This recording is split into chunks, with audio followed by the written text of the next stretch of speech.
So speaking of skills, speaking of skills, there was, LAMA, which is now called CORE, one of the divisions of the American Library Association, created a list of foundational leadership competencies. And, these are specific to the library community, but I think that they could be applied almost to any situation. And, I'm not going to read the whole list, but they include some things you touched on, communication skills, change management, team building, problem solving, conflict resolution, forward thinking, the whole list, ethics, planning. And so with all of those, is there one in particular that you find has been most useful to you, or are you even conscious about those things when you're leading or working on something? Yeah, I mean, I actually think it's a really good list. Although, many of the competencies, like you mentioned, are actually more like management competencies. But I have thought about this over the years as I came to terms with having a lead role. And I think at a baseline, and I kind of mentioned this, leadership for me is influencing others to follow you.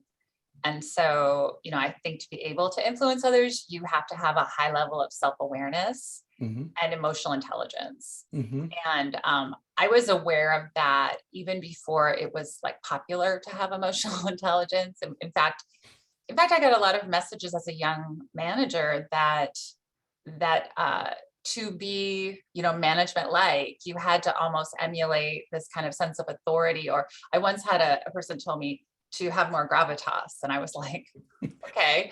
And so, I think that for me, it's kind of come around that those skills are really what I lean on the most. I do think you have to be willing to think forward, Hmm. which is one of the, being forward thinking is one of the competencies.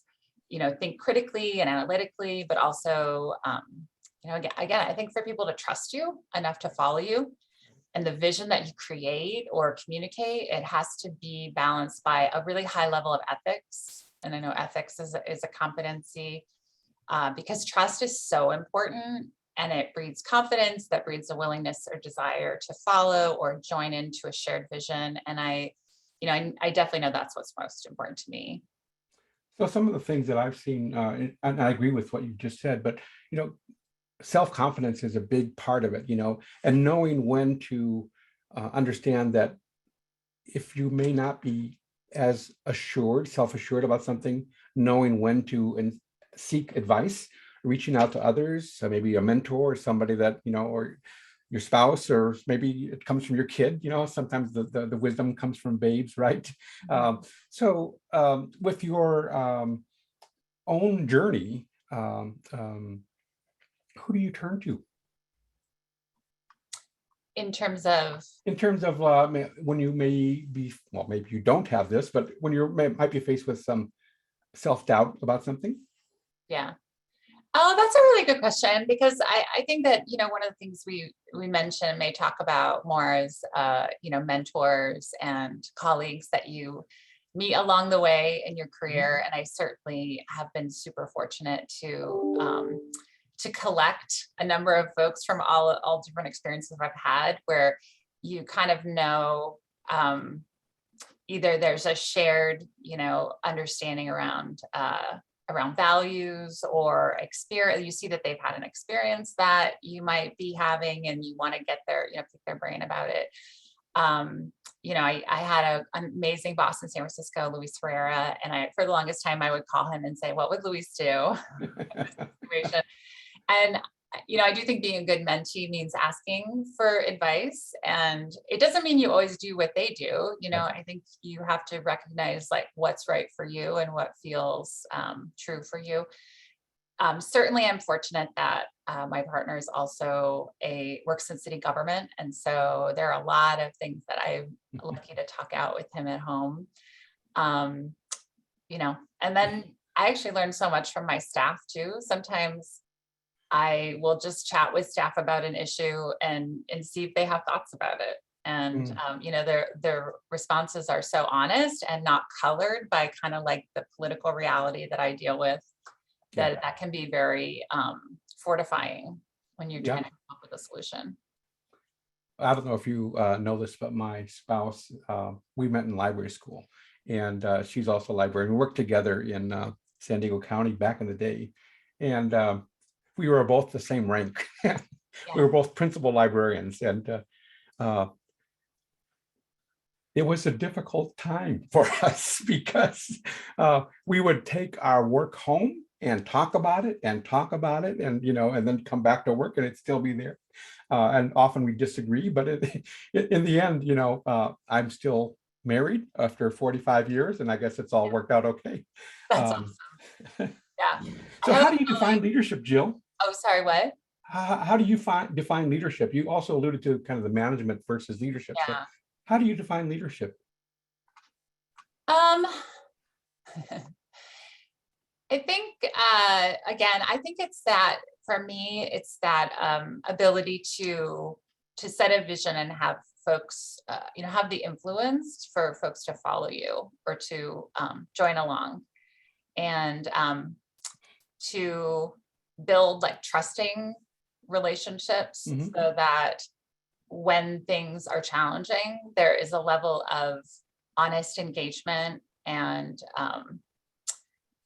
true commitment Mhm. that helps you get through like hard decisions, hard times. As a leader, it helps it helps inform how you make decisions, but really knowing like who you're leading for, what are your goals, and how to bring people along with you, because if people don't come along with you, you're not really Right. leading.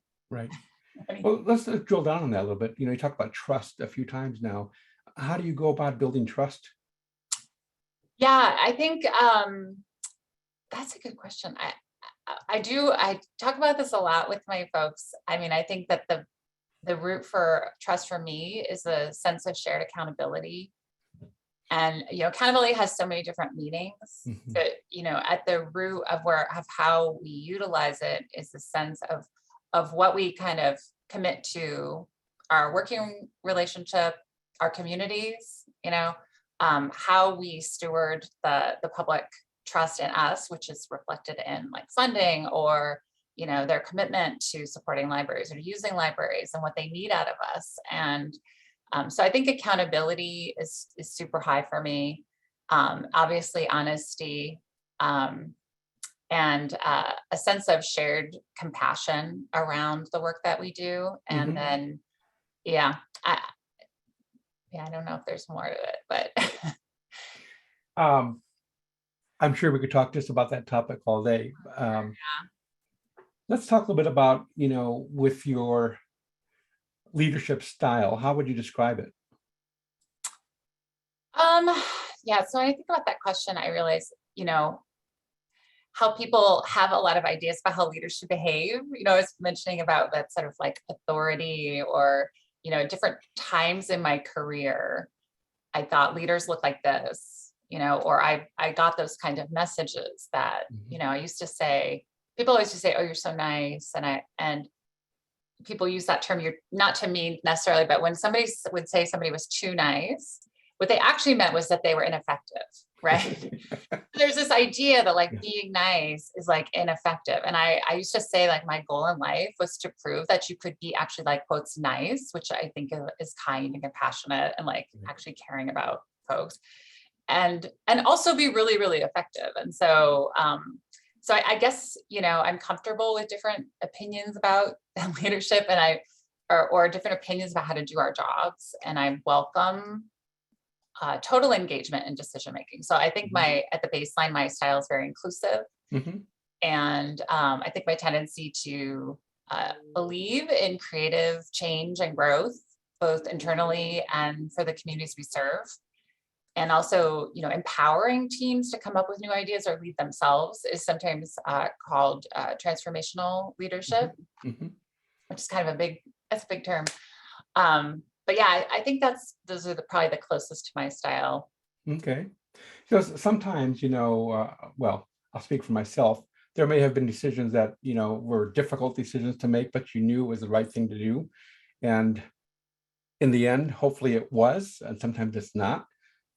So I'm not asking you to give me regrets, but what about those times when you've made the wrong decision? I mean, how do you how do you fess up? Or, you talked about accountability, and I think that's a big thing. Yeah, I think that's really important that it's always a hard question for me to answer, right? It was like, what was the biggest mistake you ever made? Like I hired the wrong person. And then that takes a lot, and that's kind of confidential. So you can't talk about that. But because I really By the think way, you never did that. And I'm just that never full disclosure, happened. you've never done that. That never happened. The process of sort of creative solutioning and working with teams to empower them to be part of the solution is one in which you're constantly willing to iterate and correct course and recognize issues. So I really do think that while there are lots of little errors I've made, obviously my whole life, I'd like to think that the process we go through, you never get to a point where you've been blind to all the signals. And then at that point, you find out that everybody hates your idea, or it's completely unimplementable, or, you're just like deaf to the community or whatever. So I definitely think that that's how I've handled it. And again, like, I absolutely think I learned that not kind of the hard way, like in Seattle, during a huge time of change where we had a very strong labor partnership. I was actually one of the first managers to be on the first labor management, committee. So I've always had that framework of partnering with labor and with the staff, and recognizing that you can use your authority to make decisions. It doesn't always go very well. And so there's going to be a time when you need it, but most of the time, the better path is to work together to be solving problems along the way. Right. So I've certainly dealt with issues that came at us that were like really, conflict laden, or, potentially problematic in the media or something like that. But honestly, like the first thing I do a lot of times is talk to labor, talk to staff. Mm-hmm. Make sure that we're all on the same page, that I kind of understand what's going on, and then figure out how we're going to move forward.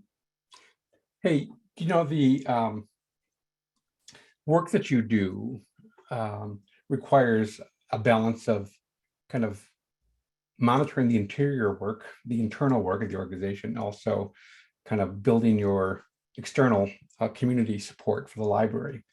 And how do you balance those? How do you spend your time?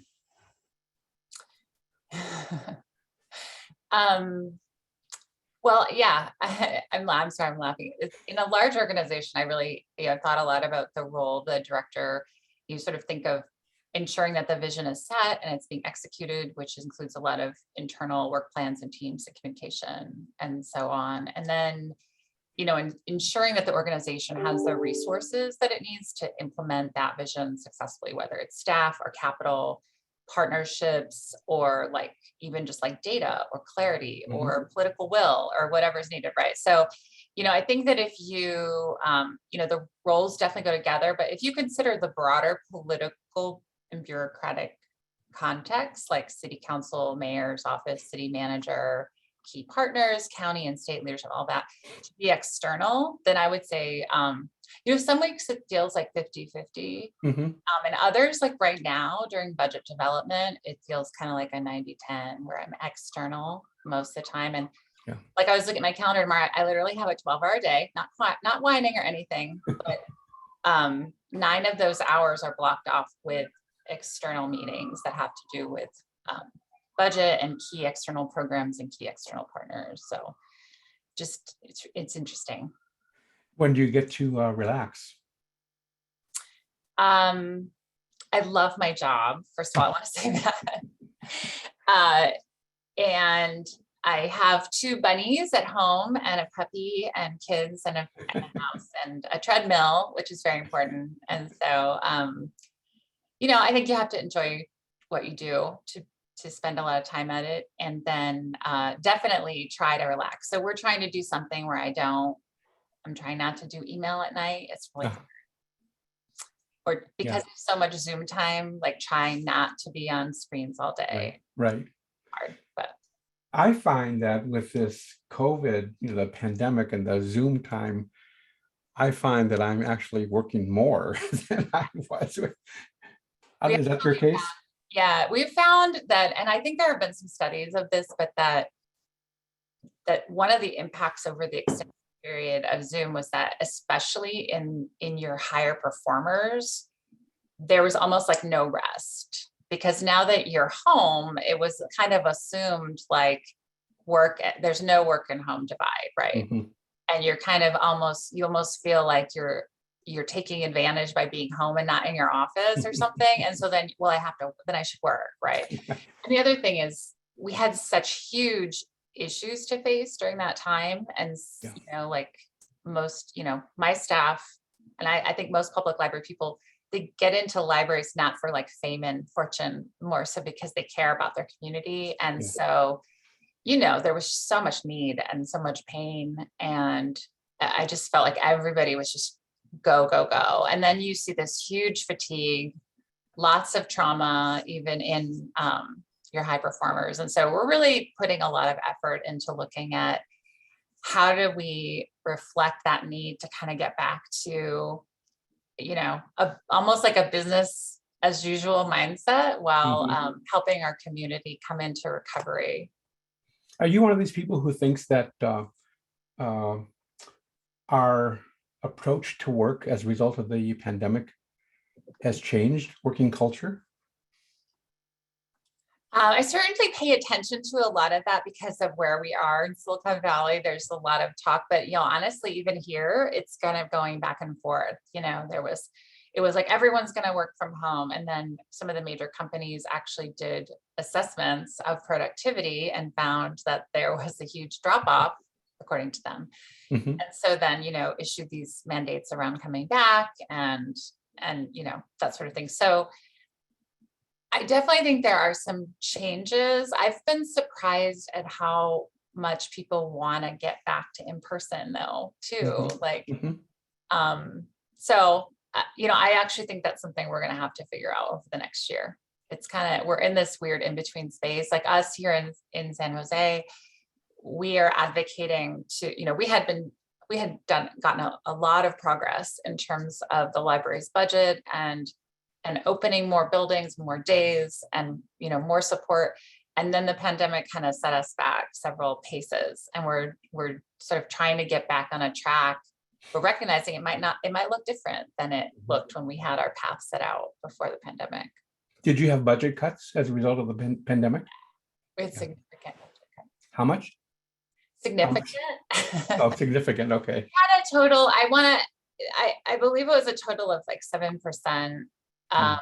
was actually taken over 2 years. And furloughs and layoffs? We never had to do layoffs. We had to give up vacant positions. We had Okay. hiring freezes, and then those positions were cut. And we've gotten back about half, and we're advocating for the second half. So before we go into another area, I want to encourage people to put questions in the chat box or the Q&A. I'd like to hear from you as well, and you get a chance to ask Jill some questions about her leadership journey. So who was Susan Raskin Abrams?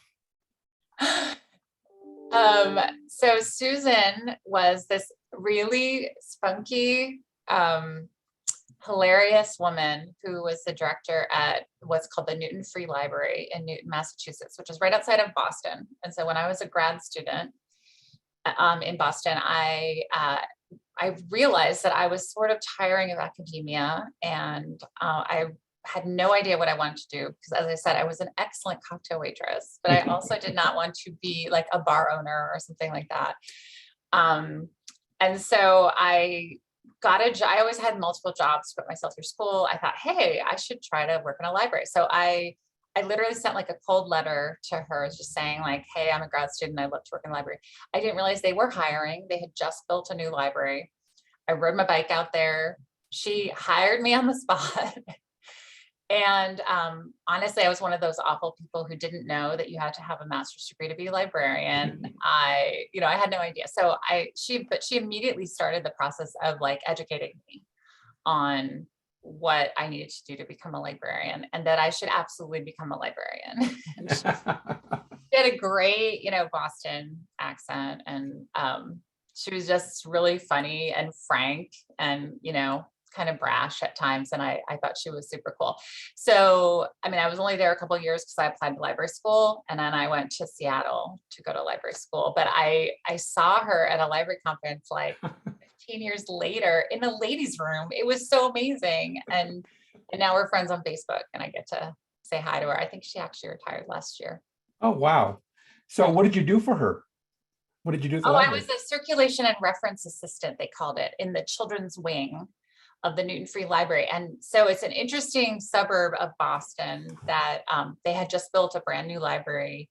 There's a whole wing that was children's. And for many years, actually, when I was the deputy director in San Francisco, I'd get the public library data service books. I live by those things. I love data.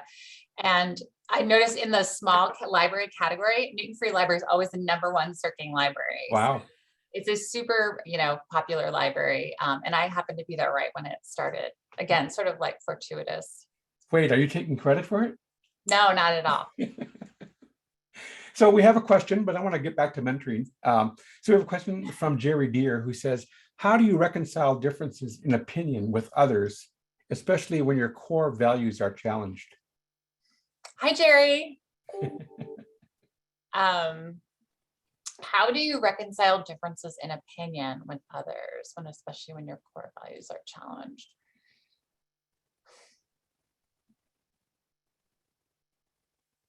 I'm trying to think about if there's a time that's happened to me.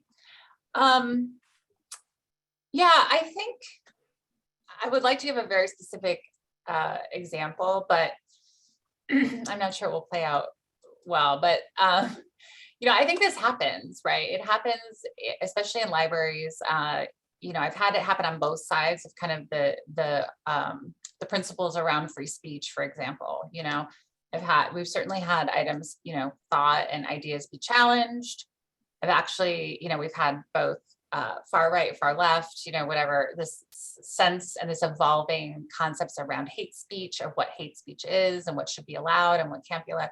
So, these things happen all the time. I do think that having the professional, ethic of a librarian has always helped me because, you have to be comfortable having a set of rules that govern your public library and recognize as a limited public forum, that it is an organization that you need to protect your staff, you need to protect others. And so not just the free speech issue, but other issues. So, as long as you have a really solid sense of what is required in your organization or what you need to do to make sure that your organization is solid.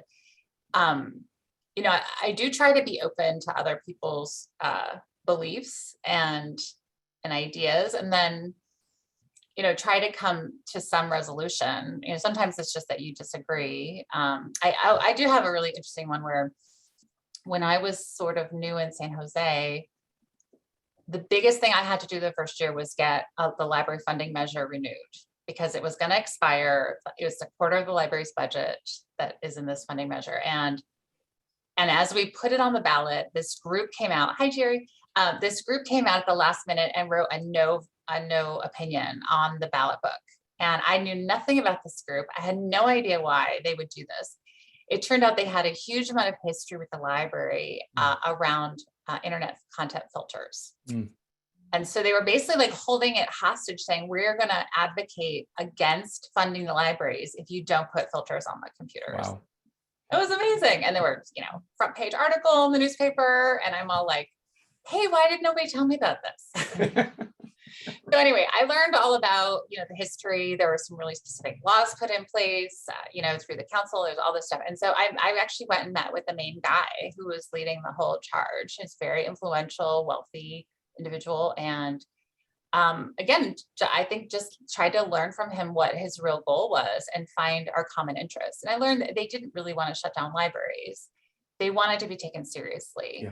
And in reality, the California Penal Code does support the idea of filters on children's computers because of the harmful matters laws and things like that. So we really sort of got him into something that was could be more acceptable to us. And we started a process of like testing filters and things like that.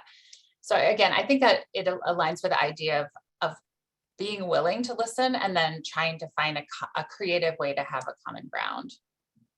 It sounds like you guys won that election, right? The ballot measure.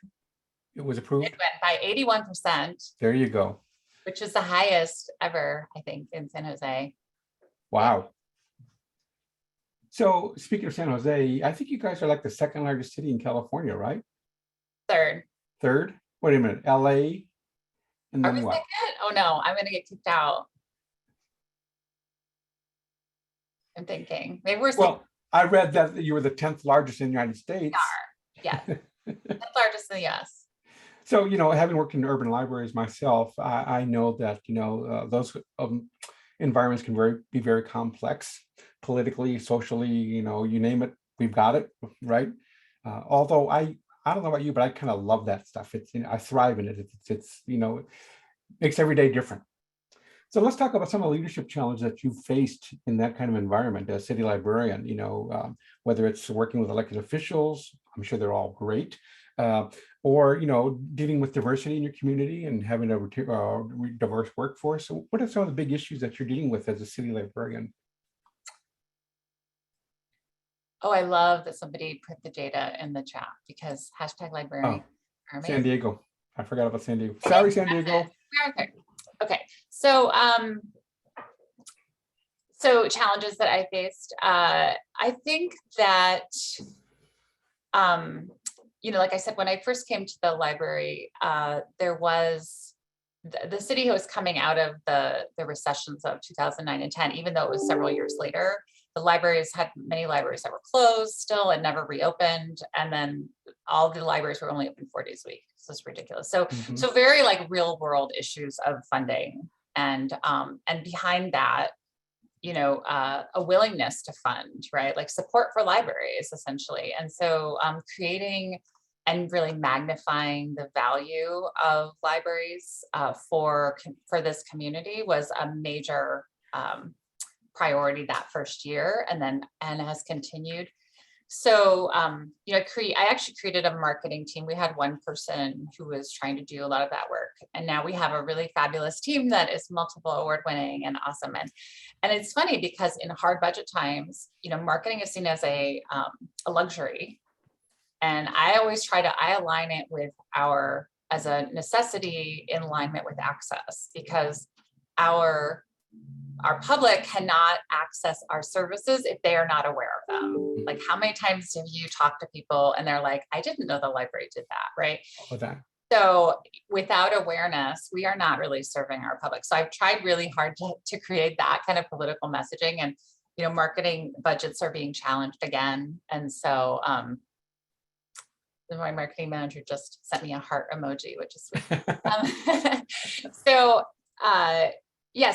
that work is so essential to what we do. And again, I think we're still sort of combating that idea that it's more like, because it looks fluffy, right? It's like social media posts. It's beautiful, produced flyers and things like that, right?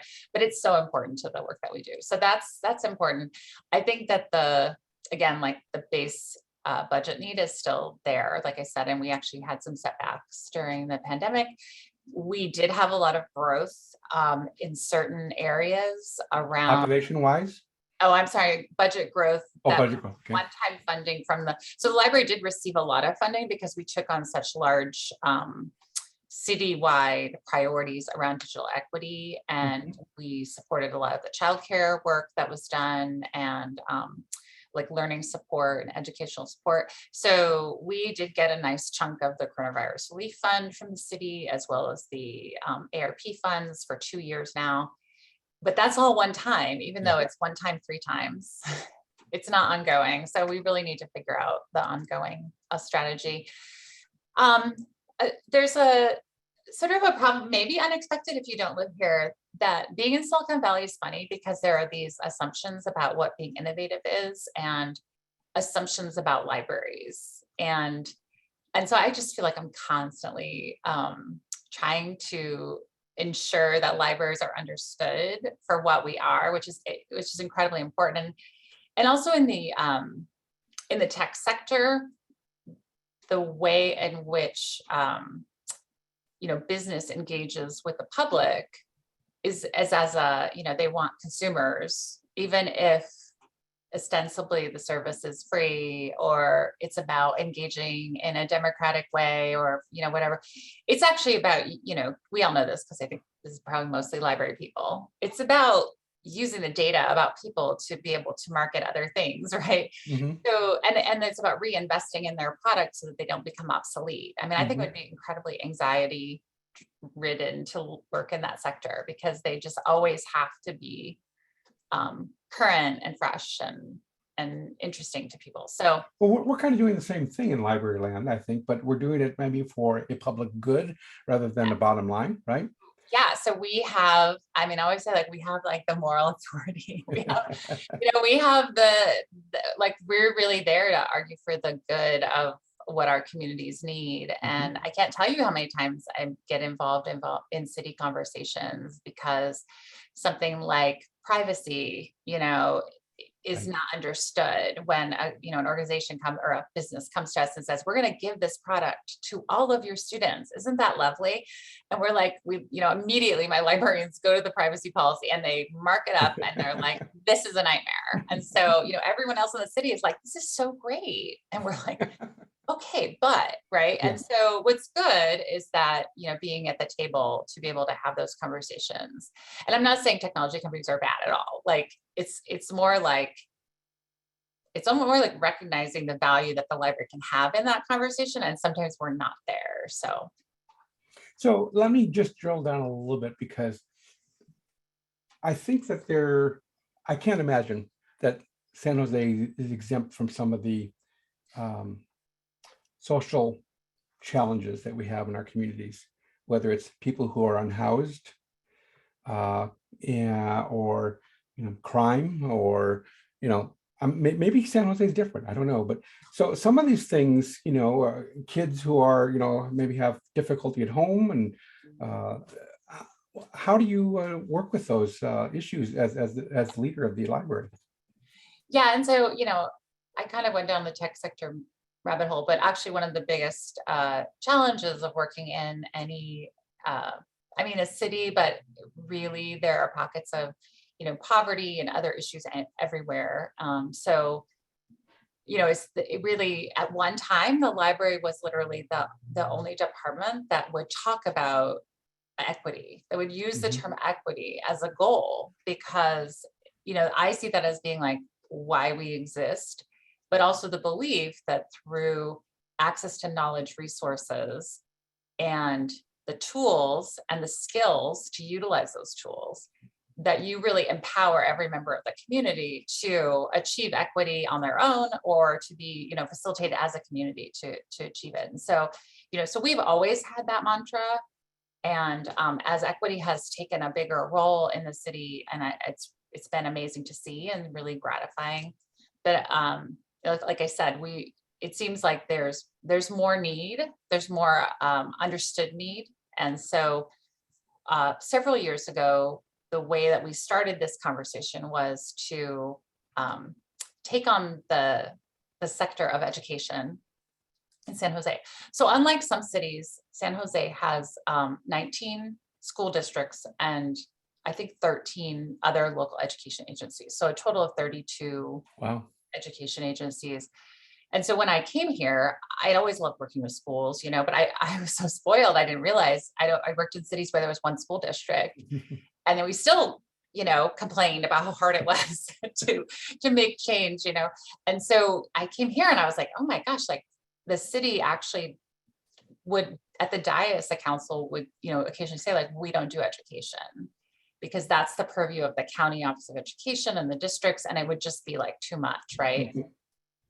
So mayor's offices often would start an office of education, and then as soon as they go out of office, everything they worked on was gone. And so I learned about that for like the first 3 years, and then started a dialogue with our city manager and the mayor. And I was grateful that they initiated what we call the education and digital literacy strategy, and the library took the lead in trying to coordinate all of our partners and everybody in this space and really elevate the library's role as a, like we're not competing in the space.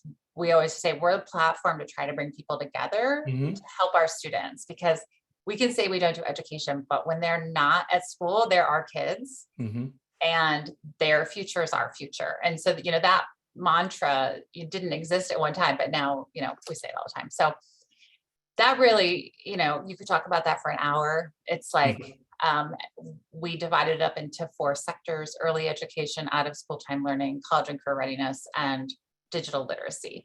And now each of them is kind of taken off. And like I said, we're trying to figure out what the future looks like for each of those. So, I was interested in that in particular because it's, I think, a unique role for a city librarian. And you seem to have positioned the library and yourself to lead in that area, which is wonderful. You also said that when you first got into that, you were quoted as saying something like, it's not to do new stuff. It was to try to bring people together, right? It was to try to coordinate some of those, um, just bringing people together at the table, I guess, rather than coordinating. So how has that changed either your job or the job that your staff does? Oh, I mean, I think it's changed a lot. So one of our goals was to, like you said, not do new stuff. But it wasn't to compete with all the service providers or the schools. It was to say, like, how could we, work together? But we did take the approach of piloting sort of interesting ideas, which is very Silicon Valley, right? And some of them have really taken off and have sort of attracted their own funding. And so there are staff teams that implement those programs now. Some of them that I was surprised about, but we took an approach which we called our bias to action, I think I called it, or one of my staff coined it, because I said, I don't want to be in a bunch of meetings. Basically, I just, you could spend a lot of time creating a plan. I've done Right. that many places, and then it might sit on a shelf, or something. So I just didn't want that to happen. So we took this kind of action-based approach. And because of that, we do have teams in each of those 4 areas who are now implementing programs. And I think it also changes the work, of all of our, the bread and butter of the library, which is our branch staff and our staff here at the King Library doing public service, that we're working on how to integrate, the programming, the quality standards, like all of those things that have been created throughout the library to really leverage our full force, and not, again, like always have something new to implement. Yeah.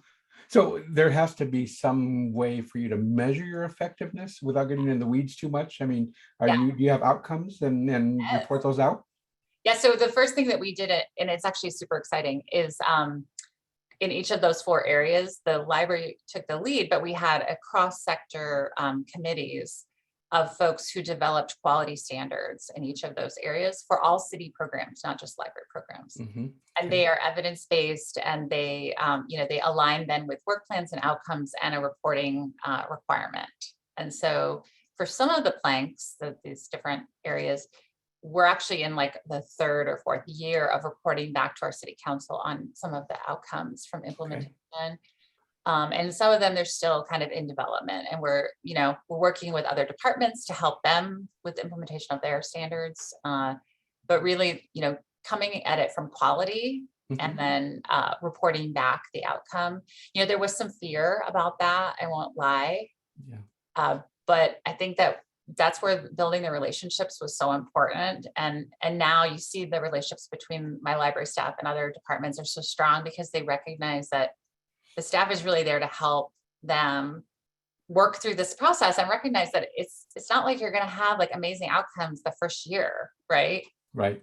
When you've never been able to measure how does your program affect graduation rates, for instance. Right. It's a Right. hard thing to figure out. Right. So we're just always working together on it. That's great. We have a question in the Q&A box, but before we get to that, I was going to ask you, so, one of the things I saw, you quoted you, is that you said, I suggest anyone seeking to be a director examine their personal reasons for pursuing the post. Okay. Now, I'm not going to ask you what your personal reasons are for, but, it's common knowledge in our profession that in 2017, you almost left San Jose to become the president of the Boston Public Library. You declined the position, and it was very public in Boston and here on the West Coast and LJ and all these other places. So without getting personal about it, what advice do you have for people who, what do they need to think about before they decide to take on a directorship? So funny. I barely remember that quote. I was thinking about what I know, and then I started to remember like, oh, okay, I remember what was going on. You repressed it. As someone who was kind of, as I was telling you, sort of pulled into management early in my career, I have met and managed so many colleagues who saw management or executive management as their path right from the jump, right? And also, working with so many managers on issues over the years and seeing where they become frustrated or suffer, like actual failures, and then, or couldn't figure out why they're not progressing, And so I think for me, if a person seeks management because they think it will be an easier job, which I've actually heard this from a lot of people, because they think, oh, people work for you, so it's an easier job, then I think that they will be surprised and very overwhelmed. And I think that can lead to, sort of weak or reactive management, or almost like dictatorial management, right? People who they fall back on that feeling of like, well, you have to do what I say, so I'm the boss. And the fact is people will, but you're not going to build that relationship for they're going to follow you, when times get tough. It's like, so, related to that idea is another reason that I see for pursuing management is that people like that positional power, right? So it's either attractive or something that will make them be able to get anything done that they want. I've had people say to me like, oh, if I could come to the executive team and they'll just tell me what to do. And I'm like, well, you need to make a recommendation and actually ask it. Or one person said to me, I came to the executive team and then I left and I didn't know what I was supposed to do. And I'm like, but you didn't ask. Like, you need to say what you want, right? So anyway, positional power like only gets you so far. Yeah. And so I think I said it before, it should be wielded very rarely and only when necessary or appropriate. And so I just think leaders like this breed cultures in which subordinate staff are less likely to engage in decision-making, and again, like trust and, even trust the organization, which can make things really hard. So how do you know you're ready to be a leader leading a library? How does somebody know? How did you know? Well, I didn't know. Wait, okay. You know now. Yeah, no, you're right. I did. I think that, so then there was a point where I actually decided to go to San Francisco as a deputy director. And I think that I saw like, okay, my career is going in this direction. I need to figure out if I really want to be a library director. Mm-hmm. And I thought the best way to do that would be a deputy director, which deputy city librarian, which oversees the whole system actually with city librarian. And that was a great decision because I had a great mentor. I got to really grow in the role. But then I had this realization that I could be the best deputy city librarian in the world and, prepare all the information and the data and make a recommendation. And you're still not the one in the seat making the final decision. And so I knew that I needed to take that step, and that was kind of hard to leave. But so I think, that's my personal journey. I think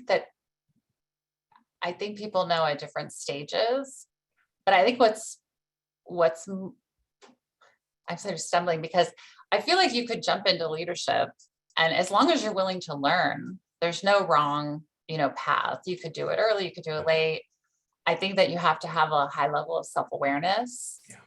And I always say I want like mature people. I want people who are in control of their ego, who are, willing to see somebody else's side of things like all the time. And it can be very exhausting to be an empathetic leader, but I think for me, it's the best way to sort of build an organization that works well together. In the end, I think you're right. It comes down to what makes it work for you, Yeah. Well, like, so that statement, right? Examining your reasons. It's like, recognizing that leadership jobs are about people, right? You know, I've sometimes had managers say like, I want to be a manager because I'll make more money. And I'm like, you realize that managers make more money because they manage people, and that's more work, right? Yeah. So if your reason isn't that you want to deal with all the complexity of people and do right by people, then you should think about whether it's a good fit for you or for the people that you're going to manage. So let's take a look at these questions. And we got a couple here. One from Jason Okay. Leduc. Um, Hey, so Jason. Jason says, is there one main personal quality that you are secretly or not so secretly looking for to identify the best candidate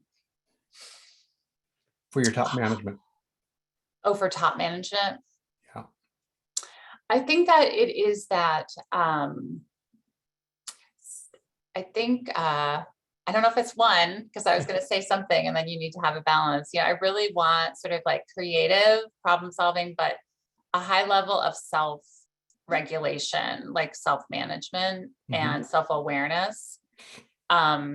Because you know, I think one without the other is hard. But I really, again, like I think that at the top level, there's just so many things coming at you all the time that you have to be able to sort of manage it, or else I've seen all the ways it kind of like spills over onto staff, or you know, or people internalize it and they become really unhappy. And you know, so I think that to me, that's something I'm always looking for. Here's a question from Pam Kreider. Hi, She said, Pam. you got your fan club out there, huh?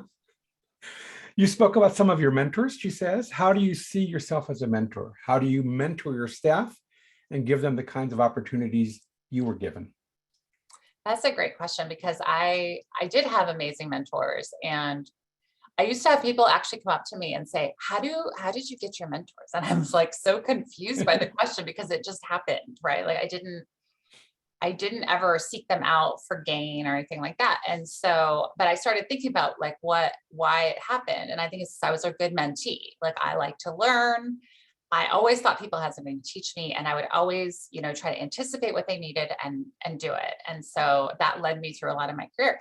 And so at some point you stop being the kid, right? And like, and so I started thinking about, and I actually say like actually COVID, the time during COVID and coming out of it, I just feel like almost like a different person of really thinking forward to what the profession and my organization needs, and trying to plan for when I'm not here anymore, you know, which I'm not planning anything soon, but nobody start any rumors. But so, you know, I definitely you know, I've had mentoring relationships with staff. I always have an open door policy, which a lot of people, you can say that, but I do try to cultivate the idea that in our organization, anybody can talk to anybody, because again, you have to have trust, and it's not about hierarchical lines. We have to trust that when we have conversations, we're going to handle everything appropriately, right?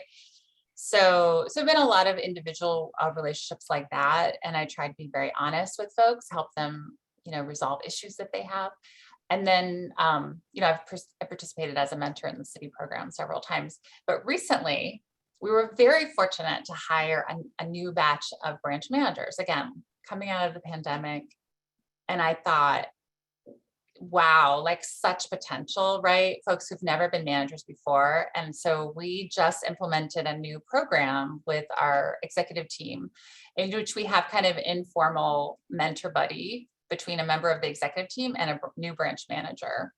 And we meet once a week, once every 2 weeks. And I actually have one, so I'm super excited. And just really talk to them about like what they're learning, you know, what questions they have. Because you think about a large organization, all the rules and policies and how they're implemented and stuff, like we really just want to increase that communication between people who have to deal with this stuff all the time, and the folks who are new to management, and then also increase our awareness of what's happening at the branches at the same time. So I definitely think like trying to put more structure around mentoring in our organization going forward. So Jill, I'm sorry to tell you that we've come to the end of our I conversation. talk too much. This is great. No, that's what it's all about, hearing you. As one of your fans here said, does this come natural to you, speaking, public speaking? I'm guessing it does. No, it was really hard. So I have to Oh, say this because people have always said to me, "Oh, you're so comfortable, you're so not whatever." I was absolutely terrified when I was first asked to speak by the city librarian in San Francisco or Seattle when I was a newer manager. I mean, I would be shaking so hard that the paper was like shaking. But thankfully, I smile when I'm sort of nervous. And so I don't think it always gave off that I was nervous. And then, as you said, Stephanie, I've had to do a lot of speaking. I really do believe that it's kind of like when I got advice from a mentor one time. If you really believe what you're saying and talk about what you care about, it's so much easier. So try to center what you're going to talk about in something you care about and know really well. And that helps. And then just practice and, I was recently presenting at city council with a bunch of new folks who'd never presented before. And so I made it my mission to just make them comfortable. So I just kept saying, "You look amazing. Like, you're so good. You're so smart," And so I kind of do that too to myself. "That's a great dress you're wearing, Jill. It's okay." Yeah. is there a mirror in your office? Hey, Jill, listen, I want to thank you so much. This has been a great hour. It's gone by so quickly. I want to thank you. You've given us tidbits of wisdom throughout your conversation and advice. One last question. What's your next leadership journey? Next leadership journey. Next path, next challenge? In my leadership journey, I really think that it is figuring out for San Jose, the library's sort of path out of the pandemic and how we work with our community to get out of the pandemic and, plot a new path into the future that is what this city deserves and is worthy of this amazing library. And I think, knitting together the education work we've done, that digital literacy, all of that work, and like what makes the most sense given the resources that we have, and how do we get there? And it sounds like a lot. So I think we've got a lot of work to do. Spoken like a true leader. It's not about you, it's about what you do. So thank you so much, Jill. For the audience, I want to let you know that we're going to be doing one more session. This will be a live session. However, during CLA, we'll have Greg Lucas, our state librarian, on the stage, and we'll ask him about his leadership journey.